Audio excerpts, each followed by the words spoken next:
ലോകമെമ്പാടുമുള്ള എല്ലാ world to world television പ്രേക്ഷകർക്കും വചനപ്രഭയുടെ പുതിയ എപ്പിസോഡിലേക്ക് സ്വാഗതം. പ്രാർത്ഥനയോടുകൂടി ഇന്നത്തെ വചന ശുശ്രൂഷ ആരംഭിക്കാം. സ്നേഹനിധിയായ ഞങ്ങളുടെ വാഴ്ത്തപ്പെട്ട സ്വർഗീയ പിതാവാം ദൈവമേ, അങ്ങയുടെ പൊന്നുപാദപടത്തിലേക്ക് ഞങ്ങൾ കടന്നു വരുന്നു. അവിടുന്ന് ഞങ്ങളോട് സംസാരിക്കണമേ എന്ന് പ്രാർത്ഥിക്കുന്നു. അങ്ങയുടെ ജീവൻ്റെ വചനങ്ങൾ കേൾക്കുവാനും ഗ്രഹിപ്പാനും തക്കവണ്ണം പരിശുദ്ധാത്മാവെ ഓരോ ഹൃദയങ്ങളെയും അവിടുന്ന് ഒരുക്കണമേ എന്ന് പ്രാർത്ഥിക്കുന്നു. അടിയനെയും അവിടുത്തെ തിരുസന്നിധിയിൽ താഴ്ത്തി സമർപ്പിക്കുന്നു. പരിശുദ്ധാത്മാവെ അവിടുന്ന് അടിയനോട് കൂടെ ഇരിക്കണമേ എന്ന് പ്രാർത്ഥിക്കുന്നു. അങ്ങയുടെ തിരുവചനം പ്രാഗൽഭ്യത്തോടെ സംസാരിപ്പാൻ തക്കവണ്ണം ദൈവമേ അടിയൻ്റെ മേൽ അവിടുന്ന് കൃപകൾ ചൊരിയണമേ എന്ന് പ്രാർത്ഥിക്കുന്നു. അങ്ങയുടെ പൊന്നുനാമം മാത്രം അതിലൂടെ മഹത്വപ്പെടണമെന്ന് യേശുവിൻ്റെ നാമത്തിൽ അപേക്ഷിക്കുന്നു. കൃപയോടെ കേൾക്കണമേ.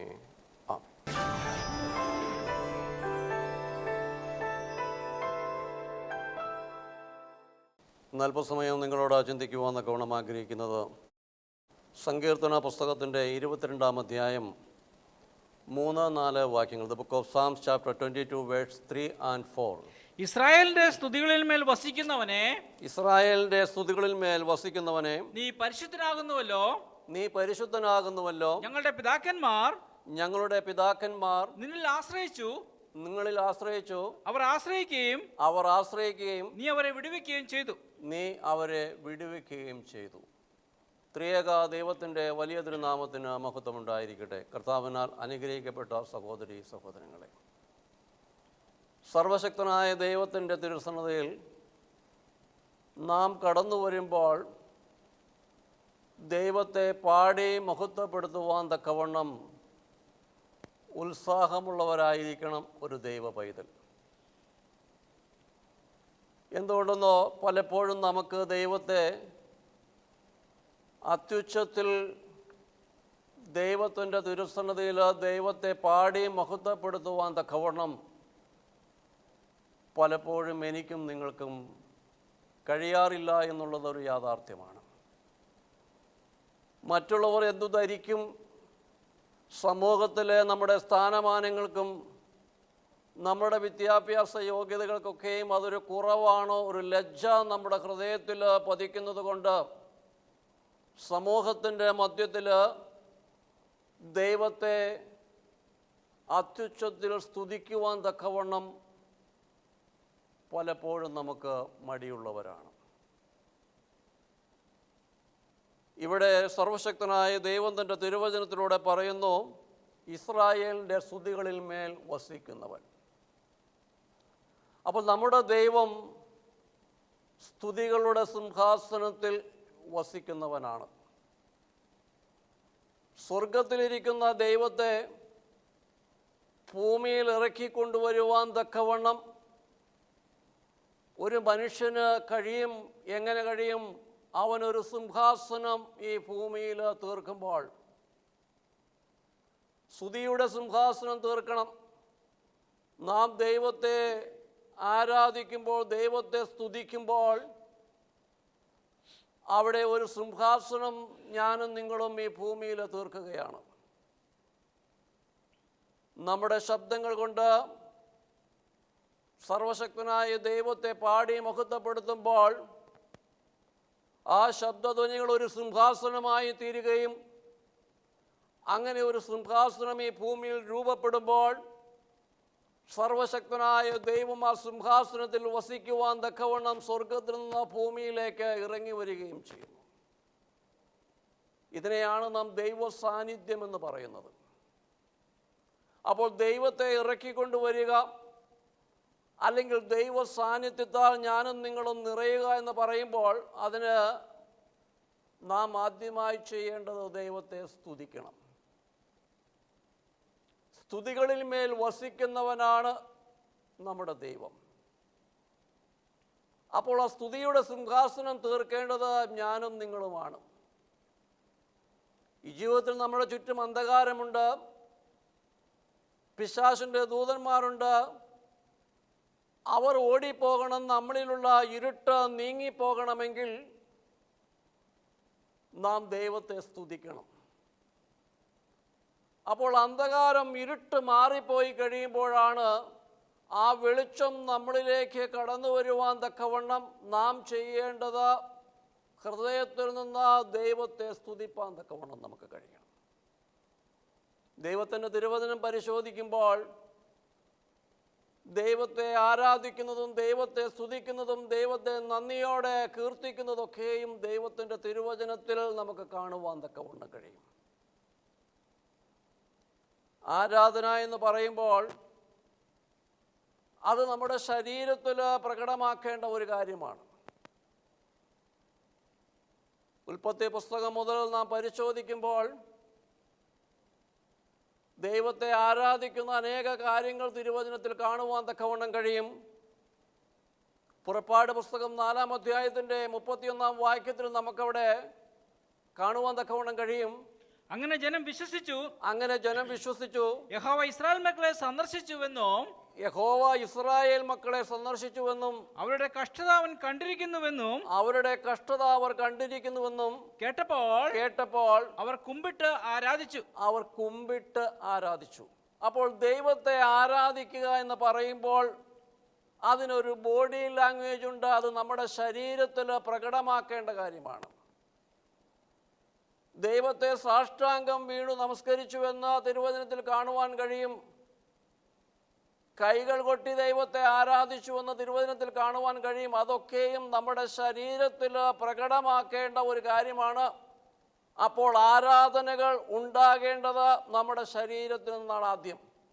അപ്പോൾ ശരീരത്തിലൊരു പ്രകടനം ആവശ്യമാണ്. പരമാർത്ഥ ഹൃദയത്തോടു കൂടി ദൈവത്തെ ആരാധിക്കുമ്പോൾ ഒരു ദൈവ പൈതലിൻ്റെ ശരീരത്തിൽ അത് പ്രകടമാക്കണം. ആദ്യത്തെ സ്റ്റെപ്പ് അവൻ്റെ ശരീരത്തിലാണ്.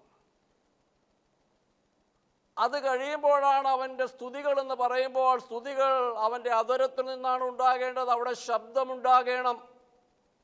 ഹൃദയത്തിൽ നിന്ന് ദൈവത്തെ സ്തുതിക്കുവാൻ തക്കവണ്ണം കഴിയുകയില്ല. ശബ്ദമില്ലാതെ മൗനമായി ദൈവത്തെ സ്തുതിക്കുവാൻ കഴിയുകയില്ല.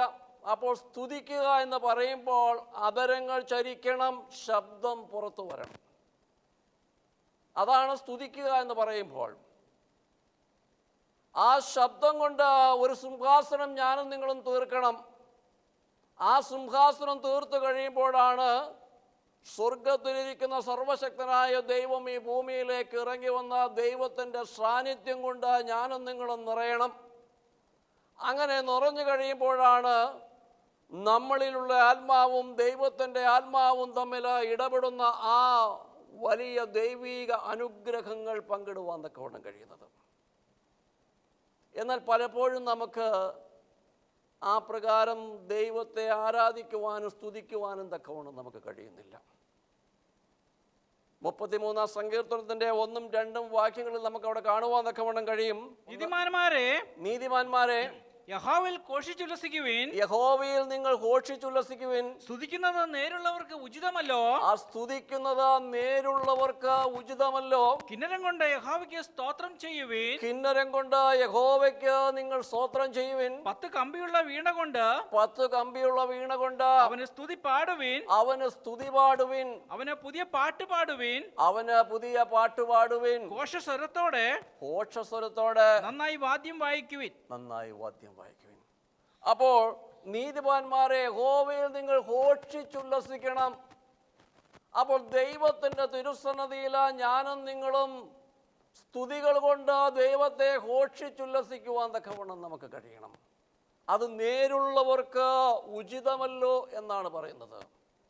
നേരോടെ നടക്കുന്നവർക്ക്, ദൈവത്തിൻ്റെ വചനപ്രകാരം നടക്കുന്നവർക്ക്, ദൈവത്തിൽ ആശ്രയിച്ച് നടക്കുന്നവർക്ക് അത് ഉചിതമല്ലോ. അങ്ങനെയുള്ളവർ എന്തു ചെയ്യും? ദൈവത്തിൽ ഘോഷിച്ചുല്ലസിക്കും. നമുക്ക് എത്രമാത്രം ദൈവത്തെ ആ പ്രകാരം സ്തുതിക്കുവാൻ തക്കവണ്ണം കഴിയുന്നുണ്ട്. പലപ്പോഴും സ്തുതിയുടെ ശക്തി നമുക്ക് പലപ്പോഴും തിരിച്ചറിയുവാൻ തക്കവണ്ണം കഴിയുന്നു. ദൈവത്തെ സ്തുതിക്കുമ്പോൾ അതിന് വലിയ ശക്തിയുണ്ട്. എങ്ങനെയാണ് ആ ശക്തി വരുന്നത്? ദൈവം ആ സിംഹാസനത്തിൽ വസിക്കുവാൻ തക്കവണ്ണം ഇറങ്ങി വരുമ്പോൾ സർവശക്തനായ ദൈവത്തിൻ്റെ സാന്നിധ്യം നിറയുമ്പോൾ വലിയ അത്ഭുതങ്ങൾ നടക്കും.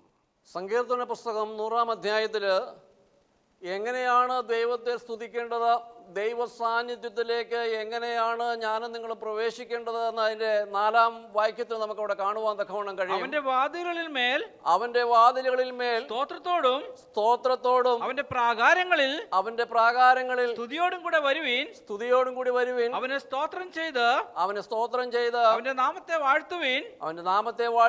യഹോവ നല്ലവനല്ലോ, അവന്റെ ദയ എന്നേക്കുമുള്ളത്. അപ്പോൾ അവന്റെ വാതിലുകളിൽ സ്തോത്രത്തോടുകൂടി ചെല്ലുക. അപ്പോൾ ദൈവത്തിൻ്റെ സിംഹാസനത്തിലേക്ക്, ദൈവ സാന്നിധ്യത്തിലേക്ക് ഞാനും നിങ്ങളും പ്രവേശിക്കുവാൻ തക്കവണ്ണം അവൻ്റെ വാതിലുകളിൽ മേൽ നാം എന്തു ചെയ്യണം? സ്തോത്രങ്ങളുമായി ദൈവത്തിൻ്റെ അടുക്കിലേക്ക് കടന്നു വരണം. അപ്പോൾ ദൈവിക സാന്നിധ്യത്തിലേക്ക് പ്രവേശിക്കുവാൻ തക്കവണ്ണം ഒരുവൻ ചെയ്യേണ്ടത് സ്തുതികളും സ്തോത്രങ്ങളും അവൻ്റെ നാവിൽ നിന്ന് ഉയരണം. ആ സ്തുതികളിൽ മേലാണ് സർവശക്തനായ ദൈവം വസിക്കുന്നത്. അതുകൊണ്ടാണ് യെശയ്യാ പ്രവാചകന്റെ പുസ്തകം 60-ാം അധ്യായത്തിന്റെ 18-ാം വാക്യത്തിൽ നമുക്ക് അവിടെ കാണുവാൻ തക്കവണ്ണം കഴിയും. ഇനിയും നിന്റെ ദേശത്ത് അക്രമവും നിന്റെ അതിർത്തിക്കുള്ളിൽ ശൂന്യതയും നാശവും കേൾക്കുകയില്ല. നിന്റെ മതിലുകളെ രക്ഷ എന്നും നിന്റെ വാതിലുകളെ സ്തുതിയെന്നും നീ വിളിക്കും. അപ്പോൾ എന്താണ് വാതില്? ദൈവത്തിന്റെ സ്തുതിയാണ് വാതിൽ. എങ്ങോട്ടുള്ള വാതില്? ദൈവ സാന്നിധ്യത്തിലേക്ക് പ്രവേശിക്കുവാനുള്ള കവാടമാണ് ദൈവിക സ്തുതികൾ. അപ്പോൾ സ്തുതി നമുക്ക് രക്ഷയായി തീരണം, നമുക്കൊരു കവചമായി ദൈവിക സ്തുതികൾ തീരണമെങ്കിൽ എന്നിലും നിങ്ങളിൽ നിന്നും എന്തുണ്ടാകണം?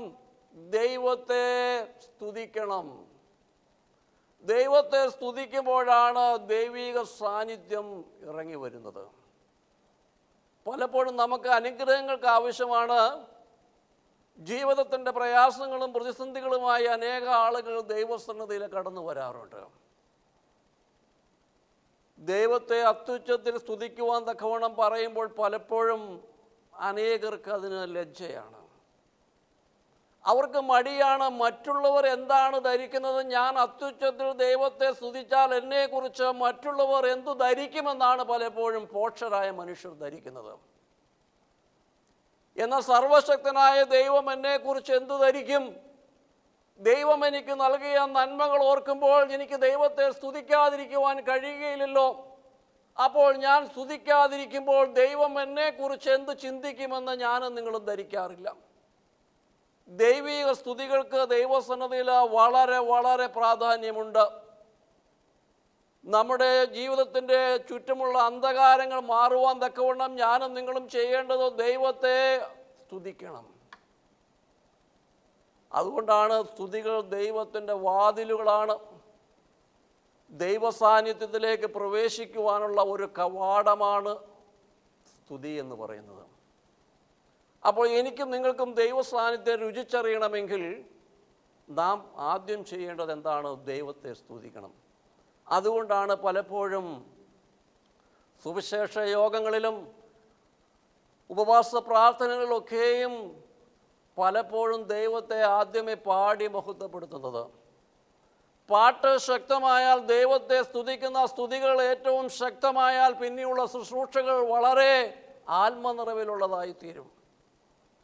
നമ്മുടെ അപ്പോസ്തോലിക സഭകളിലൊക്കെയും ദൈവത്തെ സ്തുതിച്ചുകൊണ്ടാണ് ഓരോ ആരാധനകളും ദൈവസന്നിധിയിൽ സമർപ്പിക്കുന്നത്. ദൈവത്തെ ആരാധിപ്പാൻ തക്കവണ്ണം ത്രിയേക ദൈവത്തെ സ്തുതിച്ചുകൊണ്ടാണ് ആരാധനകൾ ദൈവസന്നിധിയിൽ സമർപ്പിക്കുന്നത്. സ്തുതികൾക്ക് വളരെയേറെ പ്രാധാന്യമുണ്ട്. എൻ്റെ നിങ്ങളുടെ ജീവിതത്തിൽ നിങ്ങളത് രുചിച്ചറിയണം. ദൈവത്തെ മതിമറന്ന് സ്തുതിക്കുവാൻ തക്കവണ്ണം നമുക്ക് കഴിയണം. അപ്പോസ്തലനായ പൗലോസ് ഫിലിപ്പിയിലേക്ക് സുവിശേഷം പ്രസംഗിക്കുവാൻ തക്കവണ്ണം കടന്നു പോകുമ്പോൾ അവിടെ രക്താംബരം വിൽക്കുന്ന ലുദിയ എന്ന സ്ത്രീയുണ്ട്. അവളുടെ അടുക്കിലേക്ക് അപ്പോസ്തലൻ കടന്നു പോകുമ്പോൾ ആ പട്ടണത്തിൽ അവിടെ ലക്ഷണം പറയുന്ന ഒരു സ്ത്രീയുണ്ട്. അപ്പോസ്തല പ്രവൃത്തികൾ 16-ാം അധ്യായത്തിൽ നമുക്കത് കാണുവാൻ തക്കവണ്ണം കഴിയും. ഞങ്ങൾ പ്രാർത്ഥനാ സ്ഥലത്തേക്ക് പോകുമ്പോൾ ഞങ്ങൾ പ്രാർത്ഥനാ സ്ഥലത്തേക്ക് പോകുമ്പോൾ വെളിച്ചപ്പാടത്തിയായി ലക്ഷണം പറഞ്ഞ് വെളിച്ചപ്പാടത്തിയായി ലക്ഷണം പറഞ്ഞ് യജമാനന്മാർക്ക് ധാരാളം ആദായം ഉണ്ടാക്കിയിരുന്ന ഒരു അടിമ പെൺകുട്ടി ഞങ്ങളെ കണ്ടുമുട്ടി. സുവിശേഷ പ്രവർത്തനത്തിന് വേണ്ടി അപ്പോസ്തലൻ പോകുമ്പോൾ അവിടെ വെച്ച് ഒരു അടിമ പെൺകുട്ടിയെ കണ്ടുമുട്ടുകയാണ്. അവൾ ഇവരെ കാണുമ്പോൾ പറയുന്നുണ്ട്, നിങ്ങൾ ദൈവത്തിൻ്റെ ദാസന്മാരാണ് എന്ന് ഈ അടിമ പെൺകുട്ടി പലപ്പോഴായി പറയുകയാണ്. അവൾ പൗലോസിന്റെയും ഞങ്ങളുടെയും പിന്നാലെ വന്നു. ഈ മനുഷ്യർ അത്യുന്നതനായ ദൈവത്തിന്റെ ദാസന്മാരാകുന്നു. രക്ഷാമാർഗം നിങ്ങളോട് അറിയിക്കുന്നവർ തന്നെ എന്ന് വിളിച്ചു പറഞ്ഞു. അപ്പോൾ അവൾ ഈ പ്രകാരം വിളിച്ചു പറയുന്നത് അപ്പോസ്തലന്മാർക്ക് അസഖ്യമായി തീരുമ്പോൾ ലക്ഷണം പറയുന്ന അവളിലുള്ള ഭൂതത്തെ അപ്പോസ്തലൻ ശാസിച്ച് പുറത്താക്കുകയാണ്. അവിടെ ഈ അടിമ പെൺകുട്ടിയുടെ യജമാനന്മാർക്ക് അപ്പോസ്തലന്മാരോട് വളരെയേറെ വൈരാഗ്യവും ദേഷ്യവും ഉണ്ടാകുകയാണ്. കാരണം ഈ അടിമ പെൺകുട്ടിയെ വെച്ച് ലക്ഷണം പറഞ്ഞ് പണം സമ്പാദിക്കുക എന്നുള്ളതായിരുന്നു അവരുടെ ലക്ഷ്യം. അപ്പോൾ അവർക്ക് ഈ പെൺകുട്ടിയെ കൊണ്ട് പിന്നീട് പണം സമ്പാദിക്കുവാൻ തക്കവണ്ണം കഴിയാതെ വന്നതുകൊണ്ട്, കാരണം അവിടെയുള്ള ഭൂതത്തെ അവർ പുറത്താക്കി ലക്ഷണം പറയുവാൻ തക്കവണ്ണം പിന്നെ അവർക്ക് കഴിയുന്നില്ല. ഇന്ന് ക്രിസ്ത്യാനികളെന്ന് അഭിമാനിക്കുന്നവരും ദേവാലയങ്ങളിൽ മുടക്കം കൂടാതെ കടന്നു വരുന്നവരും ഈ പ്രകാരം ലക്ഷണങ്ങൾ പറയുന്നവരുടെ അടുക്കൽ കടന്നു പോകുന്നവരാണ്. ഭാവി പ്രവചിക്കുന്നവരുടെ അടുക്കൽ കടന്നുപോയി മുന്നിലുള്ള കാര്യങ്ങൾ അറിയുവാൻ തക്കവണ്ണം സൂക്ഷ്മതയോടുകൂടി അല്ലെങ്കിൽ ആഗ്രഹത്തോടുകൂടി കടന്നു പോകുന്നവരാണ്. പക്ഷെ ദൈവത്തിൻ്റെ തിരുവചനം പറയുന്നു, ആ പ്രകാരം ഭാവി പ്രവചിച്ചിരുന്ന ഈ അടിമ പെൺകുട്ടി പരിശുദ്ധാത്മാവിലല്ല അവൾ പ്രവചിച്ചിരുന്നത്, അവൾ ലക്ഷണങ്ങൾ പറഞ്ഞിരുന്നത് എന്ന തിരുവചനം നമ്മെ പഠിപ്പിക്കുകയാണ്. എവിടെയാണ് നമ്മുടെ ജീവിതയാത്രയിൽ വഴിതെറ്റിപ്പോകുന്നത് എന്ന് ഞാനും നിങ്ങളും തിരിച്ചറിയണം. നിങ്ങൾ തിരുവചനങ്ങളെയും പരിശുദ്ധാത്മാവിനെ കുറിച്ചും അറിയാകിയാൽ നിങ്ങൾ വഴിതെറ്റിപ്പോകുന്നുവെന്ന് സുവിശേഷങ്ങളിൽ നമുക്ക് കാണുവാൻ കഴിയും. അപ്പോൾ എന്തുകൊണ്ടാണ് ഞാനും നിങ്ങൾ വഴിതെറ്റിപ്പോകുന്നത്? തിരുവചനത്തെക്കുറിച്ചും ദൈവത്തിൻ്റെ ശക്തിയെക്കുറിച്ചും അറിവില്ലാത്തതുകൊണ്ട്. അറിവില്ല എന്ന് പറയുമ്പോൾ അറിയേണ്ടതുപോലെ അറിയാത്തതിനാലാണ് ഞാനും നിങ്ങൾ വഴിതെറ്റിപ്പോകുന്നത്. ആ ഭാഗം ഞാൻ വിടുന്നു. അങ്ങനെ അവളിലൂടെ ഭൂതത്തെ പുറത്താക്കിയ ശേഷം മുന്നോട്ട് പോകുമ്പോൾ കള്ളക്കേസുണ്ടാക്കി അപ്പോസ്തലനെയും ശീലാസിനെയും കാരാഗൃഹത്തിൽ അടയ്ക്കുകയാണ്. ദൈവത്തിന് വേണ്ടി വളരെയേറെ പ്രവർത്തിച്ചവർ അവിടെ പറയുന്നുണ്ട്. അതിന്റെ 16-ാം അധ്യായത്തിന്റെ 22-ാം വാക്യത്തിൽ പറയുന്നുണ്ട്, ജനക്കൂട്ടം അവർക്കെതിരെ ഇളകി. ആ ജനക്കൂട്ടം അവർക്കെതിരെ ഇളകി. അധിപതികൾ അവരുടെ വസ്ത്രം പറിച്ചെറിഞ്ഞു. ആ അധിപതികൾ അവരുടെ വസ്ത്രം പറിച്ചെറിഞ്ഞു. വടികൊണ്ട് അവരെ അടിക്കുവാൻ കൽപ്പിച്ചു. അവരെ ധാരാളം അടിപ്പിച്ച ശേഷം തടവിലാക്കി. അപ്പോൾ അവരുടെ വസ്ത്രം മാറി, വസ്ത്രം ഊരിക്കളഞ്ഞ് അവരെ തെരുതര എന്നവരെ അടിച്ചു. അവർ ചെയ്ത തെറ്റെന്താണ്? പരിശുദ്ധാത്മാവിൻ്റെ നിറവിൽ ദൈവത്തിൻ്റെ വേല ചെയ്തപ്പോൾ ദൈവത്തിൻ്റെ അഭിഷക്തന്മാർക്ക് കിട്ടിയത് ലോകത്തിൻ്റെ അധിപതികളിൽ നിന്ന് വേദന നിറഞ്ഞ അടികളാണ് കിട്ടിയത്. അവരെ നഗ്നരാക്കി റോട്ടിലിട്ട് അടിച്ചു എന്നാണ് തിരുവചനം പറയുന്നത്. അവർക്കവിടെ പരിഭവമില്ലായിരുന്നു. അവർ കാരാഗൃഹത്തിൽ പോയപ്പോൾ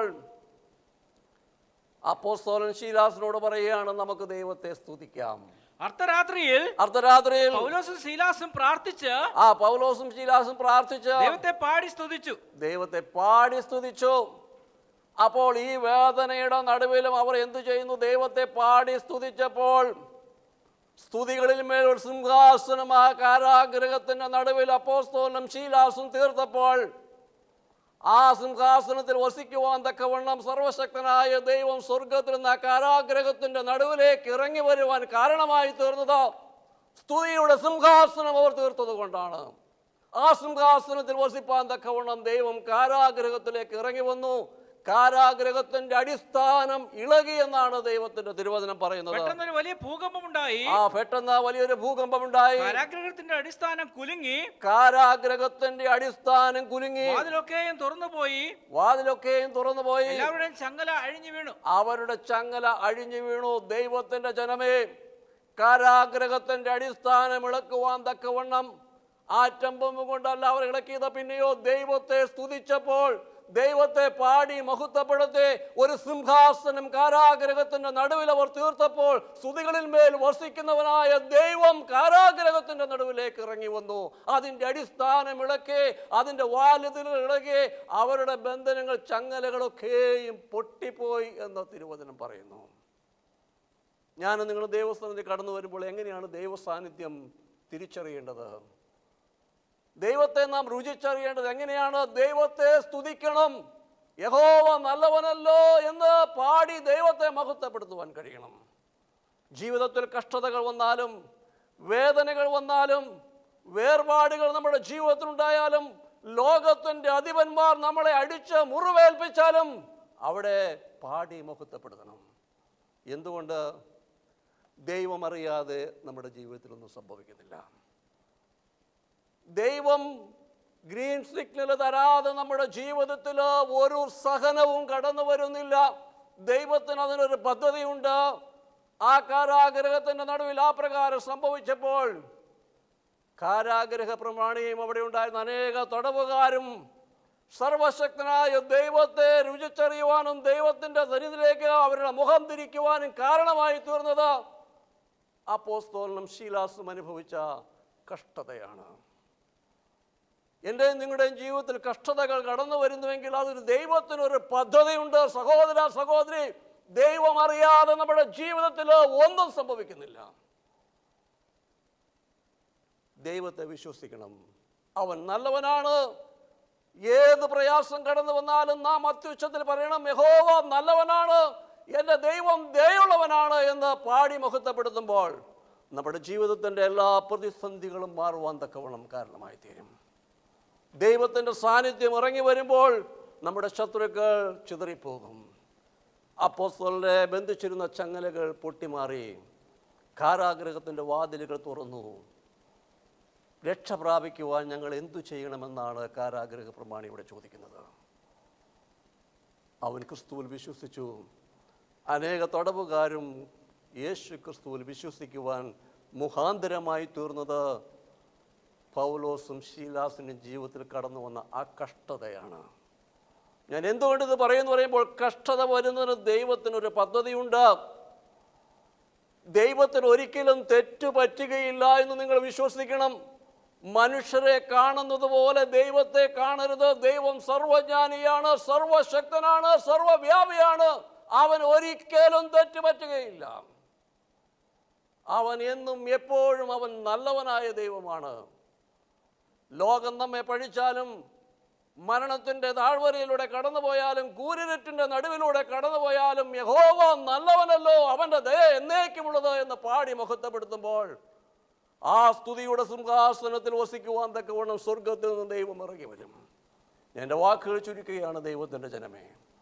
ആ പ്രകാരം എൻ്റെയും നിങ്ങളുടെയും ജീവിതത്തിൽ ദൈവത്തെ മതിമറന്ന് സ്തുതിച്ചുകൊണ്ട് ദൈവ സാന്നിധ്യം രുചിച്ചറിയുവാൻ തക്കവണ്ണം ദൈവത്തിൻ്റെ പരിശുദ്ധാത്മാവ് നിങ്ങളെ സഹായിക്കട്ടെ. മടി കൂടാതെ, ലജ്ജ കൂടാതെ സ്തുതികളിൽ മേൽ വസിക്കുന്ന ദൈവത്തെ നിങ്ങൾ രുചിച്ചറിയണം. ദൈവസന്നിധിയിൽ കടന്നു വരുമ്പോൾ ദൈവത്തെ സ്തുതിക്കുവാൻ മടി കാണിക്കരുത്. അത്യുച്ചത്തിൽ ദൈവത്തെ പാടി മുഖത്തപ്പെടുത്തണം. സ്തുതിയുടെ സിംഹാസനത്തിലാണ് വസിക്കുന്നത്. അതുകൊണ്ടാണ് 22 സങ്കീർത്തനത്തിലെ 3-ാം വാക്യത്തിൽ നാം വായിച്ച കേട്ട കുറുവാക്യം, ഇസ്രായേലിന്റെ സ്തുതികളിൽ മേൽ വസിക്കുന്നവനെ, ഇസ്രായേലിന്റെ സ്തുതികളിൽ മേൽ വസിക്കുന്നവനെ, നീ പരിശുദ്ധനാകുന്നുവല്ലോ, പരിശുദ്ധനാകുന്നുവല്ലോ. ഞങ്ങളുടെ പിതാക്കന്മാർ നിന്നിൽ ആശ്രയിച്ചു. ആ പിതാക്കന്മാർ നിങ്ങളിൽ ആശ്രയിച്ചു. അവർ ആശ്രയിക്കുകയും നീ അവരെ വിടുവിക്കുകയും ചെയ്തു. ദൈവത്തിന്റെ ജനമേ, നമ്മുടെ പിതാക്കന്മാർ ദൈവത്തിൽ ആശ്രയിച്ചതുപോലെ സ്തുതികളിൽ മേൽ വസിക്കുന്നവനായ ദൈവത്തെ ഞാനും നിങ്ങൾ വിളിച്ചപേക്ഷിക്കുക. നിങ്ങളുടെ ജീവിതത്തിന്റെ ഏത് പ്രതിസന്ധിയായിരുന്നാലും, സങ്കടങ്ങളായിരുന്നാലും, ദുഃഖങ്ങളായാലും, വേദനകളായാലും ദൈവത്തിന് അതിനൊരു പദ്ധതിയുണ്ട്. അവൻ്റെ ദയ നല്ലത്, എൻ്റെ ദൈവം നല്ലവനെന്ന് നിങ്ങൾ ഉറക്കെ പ്രഖ്യാപിക്കുമ്പോൾ ദൈവത്തിൻ്റെ സാന്നിധ്യം നമ്മുടെ അടുക്കിലേക്ക് കടന്നു വരും. ആ ദൈവ സാന്നിധ്യം എന്നെയും നിങ്ങളെയും ഒരുപോലെ നയിക്കട്ടെ എന്ന് പ്രാർത്ഥിച്ചുകൊണ്ട് ഞാൻ എൻ്റെ വാക്കുകൾ ചുരുക്കുന്നത് നമുക്കൊരു നിമിഷം പ്രാർത്ഥിക്കാം. സ്നേഹനിധിയായ ഞങ്ങളുടെ വാഴ്ത്തപ്പെട്ട സ്വർഗീയ പിതാവാം ദൈവമേ, ഇന്ന് ഞങ്ങൾ ദൈവമേ അവിടുത്തെ തിരുവനന്തപുരത്തോടെ ഞങ്ങൾ സംസാരിച്ച എല്ലാ കൃപകൾക്കായിട്ട് സ്തോത്രം. അങ്ങയുടെ തിരുസന്നിധിയിൽ സ്തുതികളുമായി കടന്നു വരുവാൻ തക്കവണ്ണം പരിശുദ്ധാത്മാവെ ഞങ്ങളെ സഹായിക്കണമേ എന്ന് പ്രാർത്ഥിക്കുന്നു. അവിടുന്ന് സ്തുതികളിന്മേൽ വസിക്കുന്ന ദൈവമാണല്ലോ കർത്താവെ. ആ സ്തുതിയുടെ സിംഹാസനം തീർത്തുകൊണ്ട് ദൈവമേ അവിടുത്തെ കർത്താവെ തിരുസന്നിധിയിലേക്ക് കടന്നു വരുവാൻ തക്കവണ്ണം ഇന്ന് വചനം കേട്ട ഓരോ മക്കളെയും അവിടുന്ന് സഹായിക്കണമേ എന്ന് പ്രാർത്ഥിക്കുന്നു. കാരാഗ്രഹത്തിൽ ഇറങ്ങി വന്ന സ്വർഗത്തിലെ ദൈവമേ, കാരാഗ്രഹത്തിൻ്റെ നടുവിലൂടെ കടന്നു പോകുന്ന പാവപ്പെട്ട മക്കളെ ദൈവമേ ഈ രാത്രി ഓർക്കണമേ എന്ന് പ്രാർത്ഥിക്കുന്നു. അവർ അങ്ങേ പാടി മഹത്വപ്പെടുത്തുമ്പോൾ, അവർ അങ്ങേ സ്തുതിക്കുമ്പോൾ ദൈവമേ അവരുടെ അടുക്കിലേക്ക് അങ്ങയുടെ തിരുസാന്നിധ്യം ഇറങ്ങി വന്ന് ദൈവമേ അവരെ വിടുവിക്കണമേ എന്ന് പ്രാർത്ഥിക്കുന്നു. കർത്താവെ അടിയനെയും അടുത്ത തിരുസന്നിധിയിൽ താഴ്ത്തി സമർപ്പിക്കുന്നു. പരിശുദ്ധാത്മാവെ അവിടുന്ന് അടിയനോട് കൂടെ ഇരിക്കണമേ എന്ന് പ്രാർത്ഥിക്കുന്നു. അങ്ങയെ മഹത്വപ്പെടുത്തിക്കൊണ്ട് ജീവിപ്പാൻ തക്കവണ്ണം, അങ്ങയെ സ്തുതിപ്പാൻ തക്കവണ്ണം ഹല്ലേലൂയ കർത്താവേ അവിടുന്ന് അടിയനെ സഹായിക്കുകയും ശക്തീകരിക്കുകയും ചെയ്യണമെന്ന് യേശുവിൻ്റെ നാമത്തിൽ അപേക്ഷിക്കുന്നു. കൃപയോടെ കേൾക്കണമേ.